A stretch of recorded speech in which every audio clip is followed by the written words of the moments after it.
s'oppose à midi sur Europe 1, Mathieu Noël. Vous écoutez toujours Europe 1, il est midi 21. Rien ne s'oppose à midi continue avec Eva Rock, Axel de Tarlet, Jean-Philippe Ballas et celui que j'ai longtemps idéalisé. Imaginant que l'inspiration créatrice l'inondait chaque matin comme une grâce divine, avant de bosser avec lui et de réaliser que la réalité était moins magique puisque chaque matin, en touillant son Red Bull, Guy déclare Cerveau, donne-moi une idée. Voilà, je tombe un peu de haut. Guy Carlier, aujourd'hui, vous nous racontez une rencontre avec un homme remarquable. Une rencontre avec des hommes remarquables, ça me rappelle ce livre de Gurdjieff dont Peter Brown avait fait un excellent film. Mais décidément, vous m'impressionnerez toujours par l'incroyable aplomb avec lequel vous parlez d'un homme, d'un livre et d'un film dont vous n'aviez pas la moindre idée de l'existence avant que je vous écrive ce lancement. Mais on s'en fout, l'important c'est la chronique et donc ma rencontre effectivement avec un homme remarquable. Une belle rencontre. D'ailleurs, toutes les rencontres sont belles. Découvrir quelqu'un, c'est comme une naissance.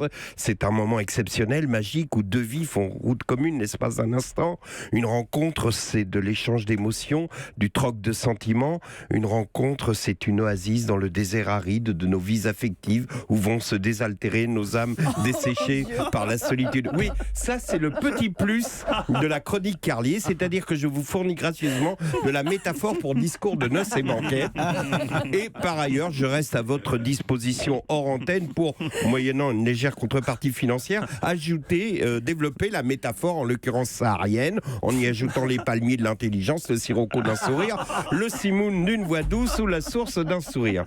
À cet instant, vous vous demandez sans doute pourquoi je traînaille, pourquoi je déconne, pourquoi je digresse. Eh bien, tout simplement que je retarde au maximum le moment du coup de théâtre qui vous laissera pantois lorsque je vous annoncerai le nom de l'homme dont je parle quand je vous dis que le jour où je le rencontre, j'ai eu le sentiment d'une rencontre avec un homme remarquable. La séduction fut immédiate et réciproque.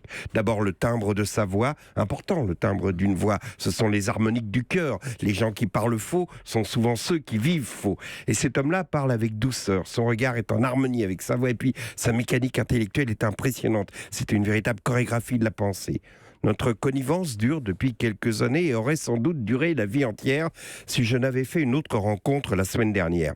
Une femme bouleversante, prénommée Viviane, que j'ai vue au JT. Viviane est caissière à Carrefour. Elle gagne 950 € par mois pour 35 heures par semaine. Et si elle veut faire 5 heures de plus, c'est dans un autre rayon. C'est-à-dire qu'elle décharge des palettes de 5 heures du matin jusqu'à 10 heures. Et ensuite, le dos pété, elle prend sa caisse.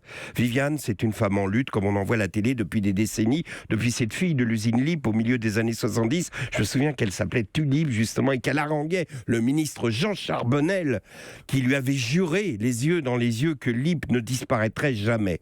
Il n'a pas menti, Lip n'a pas disparu, je parle évidemment de la brasserie Lip où vont déjeuner les ministres et les capitaines d'industrie.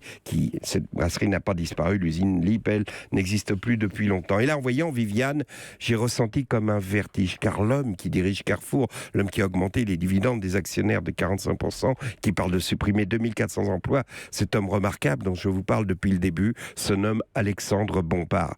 La dernière fois que j'ai rencontré, c'était à la mi-temps d'un match au Parc des Princes, dans le buffet du carré VIP, où des hôtesses en tailleur Chanel servent des toasts au foie gras. Et cette dernière rencontre, dans son espèce d'élitisme ostentatoire et dérisoire, prend un relief particulier face à la détresse de Viviane. Il me semblait pourtant, cher Alexandre Bompard, que vous aviez d'autres valeurs que le cynisme d'un vulgaire gâtaz. Un jour, vous m'avez envoyé un SMS depuis Sao Paulo pour me parler d'une chronique qui vous avait bouleversé. Comment ce même homme, ému par une chronique sur une chanson, peut-il désespérer Viviane? Comment ce même homme peut-il offrir à la World Company la vie de 2400 familles? Je sais que la réponse n'est sans doute pas très simple. Alors, écrivez-moi, envoyez-moi un SMS depuis Sao Paulo, rassurez-moi et surtout, sauvez Viviane.